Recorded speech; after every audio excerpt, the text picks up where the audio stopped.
தமிழ்நாட்டில் புல் பூண்டு கூட முளைக்கலாம், ஆனால் பாஜக எனும் பாசிச கட்சி முளைத்தால் சமுதாயமே கெட்டுவிடும் என அமைச்சர் ஏவாவேலு தெரிவித்துள்ளார். விக்கிரவாண்டி இடைத்தேர்தலையொட்டி அப்பகுதியில் தேர்தல் பிரச்சாரத்தில் ஈடுபட்ட அவர் இவ்வாறு தெரிவித்தார். இந்த தேர்தலை பொறுத்தளவிற்கு மோடி தலைமையில் இருக்கிற கூட்டணி தான் நமக்கு எதிரி. பாரதிய ஜனதா என்கிற ஒரு பாசிச சக்தி தமிழ்நாட்டில் புல்லு போன்று கூட விளையலாம், அவர்கள் இழந்து விட்டோம் என்று சொன்னால் சமுதாயமே கெட்டுவிடும்.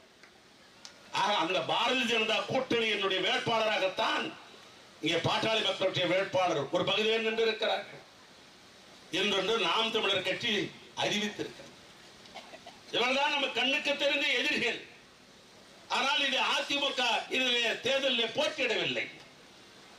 ஏன்னா அவளை பற்றி பேசிக்கொண்டு நேரத்தை விளைவிக்க வேண்டிய அவசியம் இல்லை.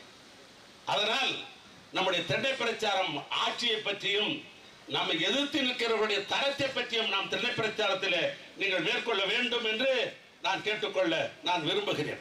உடனுக்குடன் செய்திகளை தெரிந்து கொள்ள சன் நியூஸ் பெல் ஐகானை கிளிக் பண்ணுங்க.